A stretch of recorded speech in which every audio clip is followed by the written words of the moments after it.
परम प्रेम श्री श्री ठाकुर पाद पद्म प्रणाम। परमाराध्या जगज्जन श्री बड़मा पाद पद्म प्रणाम। परम पूज्यपा श्री श्री बड़दा पाद पद्म प्रणाम। परम पूज्यपा श्री श्री आचार्य देव पाद पद्म प्रणाम। तथा इष्ट परिवार समस्त मोर प्रणाम।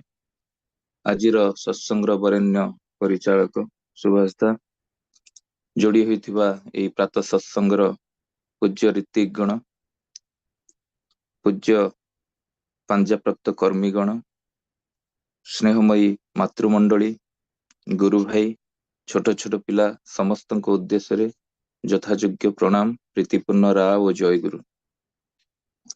आज 1920 दिन ओडिशा सत्संग एक सर्वबृहत प्लाटफर्म भाव छिड़ा होता 1920 दिन जो विषय मुझे पुरुषोत्तम स्वरूप ये तो चिर रहस्यमय चिर विस्मयकर ये बहु भाव आलोचना भी आगुरी अनेक समय आलोचना है। बहु विशिष्ट आमर जे ऋतिक देवता माने अच्छी बहु अभिज्ञ जो मैंने लिखिं भी बही भी लिखिं से बहु भाव आलोचना कर तथापि से कथा को कथा को तो विशेष भाव आम मानकर अल्प ज्ञान अल्प बुद्धि आनी होनी नुआ चैप्टर को तो से टिके अभिनव उपाय प्रेजेंटेशन करिवार प्रयास। तो ये जो स्वरूपटा मनीष ये आधुनिक विज्ञान बहुत ऊर्ध्व को उठिलानी। जो आधुनिक विज्ञान कारीगरी कौशल रे से चंद्र सूर्य ग्रह नक्षत्र सबको बर्तमान महाशून्य को तार रहस्य को जानिबा पई संभव माने समर्थ हो गलानी। बहु मुनि ऋषि तपस्वी से मन साधनार बहु ऊर्ध्व को उठी सारे किंतु ये पुरुषोत्तमंकर स्वरूपटा को ता विषय जिते गवेषणा कले से आहुरी बेमालूम हो जाए, आहुरी अजଣା रही जाए। एमिति ये पुरुषोत्तम स्वरूप जहाँ को आज पर्यंत वर्णना करिवा पई केही सक्षम ही नाती। आउ जदिओ किछि लोक तांकर से स्वरूपर किंचित आभास पाइचंती सेमाने किंतु ताको परिप्रकाश करने को बहुत कुंठाबोध करिचंती। कहिना आमर जे सबुठारु ब्रह्मांक श्रीमुख निसृत बोली कि कहा जाए वेद, से वेद भी सबु अच्छे माने सृष्टिर जहा किछि घटी जाइछि आउ जहा किछि बंचिबा बढ़िबा पई प्रयोजन धर्म आचरण पई प्रयोजन सबु किछि अछि किंतु वेद भी तांकर ए स्वरूपटा को उद्घाटन करिवारे अक्षम। वेद वेदांत पाए ना अंत, अंधकारे खोजे मोरे के तुम्हारे जानते पारे। तुमर नहेले करुणा ब्रह्मा शंकर बाट बणा। ये ब्रह्मा विष्णु महेश्वर केही तांकर ए जो करुणा नहले तांको स्वरूप को व्यक्त करने को समस्ते अक्षम होइचंती। जहा पुराणर साक्षी हिसाब रे आम पाखरे ग्रंथ रही कि स्वरूप को उद्घाटन करि पारि नांती। एमिति चिर रहस्यमय पुरुष ए जुगर आम जदि कहबा पुरयमाण पुरुष यदि समुद्र कूल छिड़ा है कि मु समुद्रर अनंत गभीरता को भी कलना करि देई पारे, ए अनंत आकाश टाकू धारणा करि पारे किंतु कौनसी मते कली हुए ना। ये जो असाधारण भावे साधारण मनीषर महिमार विस्तृति तांकर जो भावर गभीरता एकू किंतु केही व्यक्त करि पारंतिनी। माटीर मनीष को नहीं कि जिमिति जाति जातिका कंढे गड़िला भली मनीषटी तारी सत्तार उपादान को नहीं से केते भावरे केते रंगरे सृष्टि सर्जना करिछि। जार आदि अछि तार अंत भी रहिछि। एटा कालर उद्भव किंतु जो मनीषटा कालर स्रष्टा ताकू कलिबा को कालर साध्य काई। तेणु से निर्गुण निराकार परब्रह्म सगुण साकार रूपी ईश्वर भावे पूजित हुअन्ति तथापि मनीषटा अस्वीकार करे कहीं से मोहग्रस्त हुए। पितांकर से आकुल आह्वान को से प्रत्याख्यान करे, सृष्टिर धारारु विच्युत हुए, परिवेश को ध्वंस करे, निजर ध्वंसटा को भी से आमंत्रण करे। बार बार किंतु तांको आसीबा को पड़े आ ये मनीष बार बार तांको भूली जाए। एइथिपाई तांकर बारंबार आसीबा मनीषटा जदि पालन करुथांता तांको बारंबार आसीबा को पड़ु नथांता। तेणु बारंबार तांको से भूले आ बारंबार तांको आसीबा को रूप हुए एई मनीष रूप नहीं। आत्मचेतना लुप्त मनीष ताकू जमिति आखि देकी देखि परिबो, हाथ देकी धरि परिबो, कथा तांका कान रे सुनी परिबो, ତାର ଯୋଉ କୃତି ଚଳନୀରେ ଚଳିକି ନିଜକୁ ବଞ୍ଚେଇ ପାରିବ, ସେଇ ଶବ୍ଦରେ ସେଇ ଆଦି ଶବ୍ଦ ନେଇକି ସେ ଡାକେ। ଆଉ ସିଏ ଆସନ୍ତି ଯେତେବେଳେ କାନେ କାନେ ବିଶ୍ୱର ସବୁ ଦୁଆରକୁ ଖଟଖଟ କରିକି ସେ କହିଦିଅନ୍ତି, ଜାଗ ଉଠ, ଭୟ କରନା, ଧର ମତେ, ଅନ୍ୟକୁ ବଞ୍ଚାଅ, ନିଜେ ରୁହ।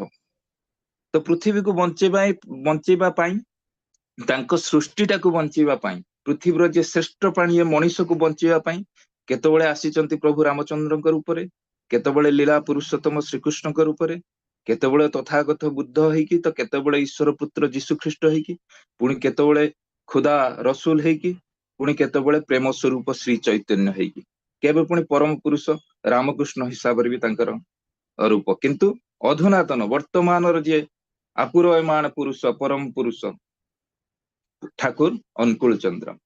ଏଇ ଯୋଉ ମନୁଷ୍ୟ ରୂପକୁ ମଣିଷ ଏତେ ଭାବରେ ଚିହ୍ନିକି ସୁଦ୍ଧା ଚିହ୍ନି ପାରେ ନା, ହାତର ଧରିକି ବି ଧରି ପାରେ ନା, ଆଖି ମେଲେଇକି ଦେଖିଲେ ବି ସେ ବୁଝି ପାରେ ନା। ଦୟା କରିକି ସେ ଯେ ପର୍ଯ୍ୟନ୍ତ ନ ଧରା ଦେଇଛନ୍ତି, କାହାରି ସାଧ୍ୟ ନାହିଁ ତାଙ୍କୁ ଧରିବ। କାହିଁକି ନା ସେ ଧରା ଦେଇଥିଲେ ସେଦିନ ଅନନ୍ତନାଥଙ୍କୁ। ବହୁ ସାଧନା କରିକି ସୃଷ୍ଟିରେ ଯେତେବେଳେ ଭଗବାନଙ୍କୁ ପାଇଲେନି, ସେଇ ଆଦି ତତ୍ତ୍ୱଙ୍କର ସାକ୍ଷାତ ଯେତେବେଳେ ନ ମିଳିଲା, ଅନନ୍ତନାଥ କଣ କଲେ ନା, ତାଙ୍କର ଯୋଉ ଘରେ ସାଧନା କରୁଥିଲେ ସେଟାକୁ ବନ୍ଦ କରିକି ଫାଶୀ ମାନେ ରସି ଲଗେଇ ଦେବାକୁ ଯାଉଛନ୍ତି। ଅଚାନକ ଠାକୁର ଯାଇକି ଗୋଟେ ଗୋଇଠା ମାରିକି ସେଇ କବାଟଟାକୁ ଖୋଲିଦେବା ପରେ କବାଟଟା ଖୋଲି ଯାଇଛି। ସେଇଠି ସେ ସ୍ନେହରେ ମାନେ କୁଣ୍ଢେଇ ଧରିଛନ୍ତି ଅନନ୍ତନାଥଙ୍କୁ, ନିଜର ବୁକ ଉପରକୁ ଟାଣି ଆଣିଛନ୍ତି। ସେଇଠି ଖୋଲି ଦେଇଛନ୍ତି ଭକ୍ତର ଜ୍ଞାନ ଚକ୍ଷୁ। ବିସ୍ଫାରିତ ନୟନରେ ଭକ୍ତ ଦେଖୁଛି ଏଇ ନରତନୁରେ ଯୋଗୀ ଯୌନ ପୃଥିବୀର ଯାହା କିଛି ସୃଷ୍ଟି, ଅନନ୍ତ ଆକାଶ, ଦୁର୍ନିରୀକ୍ଷ ଦେବ ଦୁର୍ଲଭ କୋଟି କୋଟି ତାରା ପୁଞ୍ଜର ସମାହାର, ଏଇ ଅନନ୍ତ ବିଶ୍ୱରୂପ। ତେଣୁ ଏଇ ବିଶ୍ୱକୁ ତାଙ୍କର ପ୍ରଥମ ପରିଚୟ ଦେଇଛନ୍ତି ଅନନ୍ତନାଥ। କୀର୍ତ୍ତନ ଯୁଗରେ ଯେତେବେଳେ ଶେଷ ପର୍ଯ୍ୟାୟରେ ମଣିଷକୁ ଉଦ୍ଧାର କରିବା ପାଇଁ ତାଙ୍କ ମୁଖରୁ ମାନେ ବିସ୍ତୃତ ହେଇଛି ଯୋଉ ଭାବବାଣୀ, କେତେବେଳେ ସାଧନା ରାଜ୍ୟର ନିଗୁଢ ତତ୍ତ୍ୱ, କେତେବେଳେ ଜୀବନ ଚଳନୀର ଖୁଣ୍ଟି ନାଣ୍ଟି କଥା, କେତେବେଳେ ବା କାର ମାନସିକ ପ୍ରଶ୍ନର ଉତ୍ତର, ମୁହଁରୁ ମାନେ ଅବିରଳ ଏଇ ଯୋଉ ଭାଷା ଭାବବାଣୀ ନିର୍ଗତ ହଉଛି, ସେ ସମୟରେ ଦେଖାଯାଇଛି ତାଙ୍କ ମୁଖମଣ୍ଡଳଟା କେତେବେଳେ ଦିବ୍ୟ ଐଶୀ ବିଭା ମଣ୍ଡିତ, କେତେବେଳେ ପୁଣି ମୃତ୍ୟୁ ପାଣ୍ଡୁର, କେତେବେଳେ ଗଭୀର ବ୍ୟଥାତୁର, କେତେବେଳେ ବିମଳ ଆନନ୍ଦ। ଶରୀର କିନ୍ତୁ ସମ୍ପୂର୍ଣ୍ଣ ନିଶ୍ଚଳ, ରକ୍ତ ଚଳାଚଳ ସମ୍ପୂର୍ଣ୍ଣ ବନ୍ଦ, ଚେତନା ରହିତ। ସେଇ ସମୟରେ ବହୁତ ଚିକିତ୍ସା ବିଜ୍ଞାନୀ ଯୋଉମାନେ ସନ୍ଦେହ କରୁଥିଲେ, ଯୋଉମାନେ ତାଙ୍କୁ ମାନୁ ନଥିଲେ, ତାଙ୍କର ଏଇ ଯୋଉ ଯୋଉ ସ୍ୱରୂପଟାକୁ ଦେଖିକି ବହୁ ସାଧକ, ବହୁତ ସନ୍ଦେହୀ ବହୁ ଭାବରେ ପରୀକ୍ଷା ନିରୀକ୍ଷା କରିଛନ୍ତି, ଆଘାତ ମଧ୍ୟ ଦେଇଛନ୍ତି। ଏପରିକି ସେ ଅବସ୍ଥାର ତାତ୍ପର୍ଯ୍ୟଟାକୁ ବୁଝିବା ପାଇଁ ଏପର୍ଯ୍ୟନ୍ତ କେହି ସମର୍ଥ ହେଇନାହାନ୍ତି। ତାଙ୍କର ଏଇ ଯୋଉ ଅଲୌକିକ ଅଶରୀରୀ ଦିବ୍ୟ ଜ୍ଞାନୀ ମାନେ ଦିବ୍ୟ ବାଣୀ, ସେଦିନ ସତୀଶ ଚନ୍ଦ୍ର ଗୋସ୍ୱାମୀ ଯେ ସାଧକ ଥିଲେ, ସିଏ ବୁଝିଥିଲେ, ପ୍ରତ୍ୟକ୍ଷ ଭାବରେ ପ୍ରମାଣିତ କରିଥିଲେ ଯେ ଆମେ ଯୋଉ ଡାକ୍ତର ଅନୁକୂଳ ବୋଲି, ସେତେବେଳେ ତ ସେ ଡାକ୍ତର ନାମରେ ପରିଚିତ ଥିଲେ, ଡାକ୍ତର ଅନୁକୂଳ ବୋଲି ଆମେ ଯାହାକୁ ସାମାନ୍ୟ ମଣିଷ ଭାବୁଛନ୍ତି, ସିଏ ହଉଛନ୍ତି ଏ ଯୁଗର ଯୁଗାବତାର ପରମ ପୁରୁଷ ପୁରୁଷୋତ୍ତମ ଶ୍ରୀ ଠାକୁର ଅନୁକୂଳ ଚନ୍ଦ୍ର, ଯାହାଙ୍କର ସ୍ୱରୂପ ଚିର ରହସ୍ୟମୟ, ଚିର ବିସ୍ମୟକର। କୌଣସି ମତେ ସେ ସ୍ୱରୂପକୁ ବ୍ୟକ୍ତ କରି ପାରାଯାଏ ନା। ଆଉ ପରମେଶ ଯେତେବେଳେ ଆପୁରୟମାଣ ପୁରୁଷ ବା ପୁରୁଷୋତ୍ତମ ରୂପେ ଲୋକ ଶିକ୍ଷା ଉଦ୍ଦେଶ୍ୟରେ ଏଇ ଯୋଉ ମଣିଷ ର ଶରୀର ଧରିକି ବା ନରତନୁ ଧାରଣ କରିକି ଯେତେବେଳେ ସାଧାରଣ ମଣିଷ ଭଳି ଭଲ ମନ୍ଦ ସୁଖ ଦୁଃଖ ଜରା ଯୌବନ ଜନ୍ମ ମୃତ୍ୟୁ ସବୁକୁ ସେ ନେଇକି ଆସନ୍ତି, ସେତେବେଳେ କିନ୍ତୁ ସାଧାରଣ ମଣିଷ ଏଇ ନର ନାରାୟଣଙ୍କ ଭିତରେ ଫରକ ଏତିକି ଯେ ଏଇ ଅନିର୍ବାଣ ଦୀପର ଯୋଉ ଅଖଣ୍ଡ ଜ୍ୟୋତିଟା ସତ ଝଡ ଝଞ୍ଜା ଆସିଲେ ବି ସିଏ ଅବିକମ୍ପିତ। ହତାଶା ପ୍ରାଣକୁ ଆଶାର ଦ୍ୟୋତନାରେ ଭରି ଦିଏ। ସେ ଠାକୁର ହଉଛନ୍ତି ଅନନ୍ତ, ତାଙ୍କ କଥା ବି ମଧ୍ୟ ଅନନ୍ତ। ସେଇ ସ୍ୱୟଂ ପ୍ରକାଶିତ ନହେଲେ ତାଙ୍କୁ ପ୍ରକାଶ କରିବାକୁ ସାଧ୍ୟ କାହାର? ଯୋଉ କଥା ସେ କହିଛନ୍ତି ନା, ଏବାର করব লীলা অতি চমৎকার, আমি যেন ନାହିଁ ବୁଝି ଅନ୍ୟ କେବା ଛାର। ଯୋଉମାନେ ସେଇ ସୀମାୟିତ ଅସୀମଙ୍କର ଯୋଉ ନରତନୁକୁ ଚର୍ମ ଚକ୍ଷୁରେ ଦର୍ଶନ କରିବାର ସୌଭାଗ୍ୟ ଲାଭ କରିଛନ୍ତି, ସେମାନେ କହିଛନ୍ତି, ତାଙ୍କର ଯୋଉ ଲେଖାରେ ସବୁ ଲେଖିଛନ୍ତି, ସେଟା ଅନିନ୍ଦ୍ୟ ସୁନ୍ଦର ଜ୍ୟୋତିର୍ମୟ ମୁଖମଣ୍ଡଳ। ଆକର୍ଷଣ ଏମିତି ଥିଲା ଯେ ଯିଏ ତାଙ୍କୁ ଥରେ ଦେଖିଛି, ତାଙ୍କୁ ଭୁଲିବା ତ ଦୂରର କଥା, ତାଙ୍କ ଠାରୁ ବିଚ୍ୟୁତ ହବାର ବି ସେ କେବେ ଚାହିଁ ନାହିଁ। ସେଇ ଯୋଉ କରୁଣାଘନ ଦୃଷ୍ଟି, ଯୋଉ ଯାଦୁକରୀ ସମ୍ମୋହନକାରୀ ବ୍ୟକ୍ତିତ୍ବ, ସେ ଆଗରେ ଅନେକ ଲୋକ ଆସିକି ରହି ଯାଇଛନ୍ତି। ଆପଣ ଜାଣିଥିବେ, ଏଇ ଯୋଉ ବାନ୍ଧି ହେଇଥିଲେ ଆମର ଡାକ୍ତର ପ୍ୟାରୀ ନନ୍ଦୀ, ବାପା ତାକୁ ତାଙ୍କ ବାପା ତାଙ୍କୁ ବିଲାତ ପଠେଇବା ପାଇଁ ଉଚ୍ଚ ଶିକ୍ଷା ଦେବା ପାଇଁ ଅଲରେଡି ତାଙ୍କର ପାସପୋର୍ଟ କରିଦେଇଥିଲେ। ସେ 14 ଦିନ ପରେ ଯାଇକି ଜଏନ କରିଥାନ୍ତେ ତାଙ୍କର ଯୋଉ ଡାକ୍ତରୀ ଶିକ୍ଷାରେ, କିନ୍ତୁ ଆସିଲେ ଠାକୁର ଦର୍ଶନ କରିବା ପାଇଁ ଯେ ଆଉ ଫେରିଲେ ନାହିଁ। ସେ ଠାକୁରଙ୍କ ପାଖରେ ବ୍ୟକ୍ତିଗତ ଚିକିତ୍ସକ ଭାବରେ ସାରା ଜୀବନ ବିତେଇ ଦେଲେ। କେତେ ଲୀଳା ଆମେ ଦେଖିଛନ୍ତି ସେଇ ପ୍ୟାରୀଦାଙ୍କର ଠାକୁରଙ୍କ ସହିତ। ବଙ୍କିମ ଦାସ ଥିଲେ ଯେ ମିଲିଟାରୀ ଚାକିରି ପାଇଥିଲେ, 14 ସିଏ ବି 7 ଦିନ ନା 8 ଦିନ ପରେ ଜଏନ କରିଥାନ୍ତେ ଚାକିରିର। ଆଶ୍ରମ ଆସିଥିଲେ ଠାକୁରଙ୍କ ଦର୍ଶନ ପାଇଁ, ଆଉ ଫେରି ପାରିଲେ ନାହିଁ। ଆଜୀବନ ସେଇ ତାଙ୍କର ନିଷ୍ଠାପର ସେବକ ହିସାବରେ ରହିଗଲେ। ତ ତାଙ୍କ ଦର୍ଶନ ଯିଏ କରିଛି, ସେଇ ମୁଖକୁ ଯିଏ ଆସିଛି, ସେ ଯୋଉ ମ୍ୟାଗ୍ନେଟିକ ପର୍ସନାଲିଟିର ସଂସ୍ପର୍ଶରେ ଯୋଉମାନେ ଆସିଛନ୍ତି ସେମାନେ ଆଉ ବେକ୍ କରିନାହାନ୍ତି। ଆଉ ସେମାନେ ବହୁ ଜ୍ଞାନୀ ମାନି ଆଉ ବହୁ ଧନଶୀଳ ବ୍ୟକ୍ତି ବି ଥିଲେ। ଆପଣ ସତୀଶ ଚନ୍ଦ୍ର ଗୋସ୍ୱାମୀ ହୁଅନ୍ତୁ, ସୁଶୀଲ ଚନ୍ଦ୍ର ବସୁ ହୁଅନ୍ତୁ, କୃଷ୍ଣ ପ୍ରସନ୍ନ ଭଟ୍ଟାଚାର୍ଯ୍ୟ ହୁଅନ୍ତୁ, ପଞ୍ଚାନନ ସରକାର ହୁଅନ୍ତୁ, କବି ହେମଚନ୍ଦ୍ର ହୁଅନ୍ତୁ, ଆମେରିକାର ହାଉଜରମ୍ୟାନ ହୁଅନ୍ତୁ, ସ୍ପେନ୍ସର ହୁଅନ୍ତୁ, ଏଇ ଯୋଉ ବିଶିଷ୍ଟ ବ୍ୟକ୍ତି ତାଙ୍କର ଯୋଉ ପ୍ରେମମୟ ବ୍ୟକ୍ତିତ୍ୱର ଯୋଉ ସ୍ପର୍ଶ ଲାଭ କରିକି ସେ ତାଙ୍କରି ଠାରେ ହିଁ ବାନ୍ଧି ହେଇଯାଇଛନ୍ତି। ଯେମିତି ଚୁମ୍ବକ ଲୁହାକୁ ଆକର୍ଷଣ କରେ, ସେଇଭଳିଆ ଠାକୁରଙ୍କର ଯୋଉ ବ୍ୟକ୍ତିତ୍ୱ, ସେ ପାଖକୁ ଯିଏ ଆସୁଥିଲା ସେ ଆକର୍ଷିତ ହେଇକି ସେଇଠି ହିଁ ରହି ଯାଉଥିଲା। ସେଇ ବଡଦାଙ୍କର ଯୋଉ ତାଙ୍କ ଆଖିର ବର୍ଣ୍ଣନା କରିକି ଯୋଉ ଲେଖିଛନ୍ତି ଯେ ନୟନ ଦେଖିଲେ ତାହା ଭୋଲା ନାହିଁ ଯାଏ, ଦ୍ରବୀଭୂତ ସୁଧା ଯେନ ଝରିତେ ଧରାଏ। ଅର୍ଥାତ ଏଇ ଯୋଉ ପ୍ରେମ ରସାଣିତ ତାଙ୍କର ନୟନ ଯୁଗଳ ଯୋଉଠୁ ଅବାରିତ ପ୍ରେମ ରସ ଝରୁଛି, ଥରେ ଦେଖିଲେ ଆଉ ଭୁଲି ହୁଏ ନା। ମନେ ହୁଏ ଯେମିତି ସେଠି ତରଳ ଅମୃତ ଝରି ପଡୁଛି।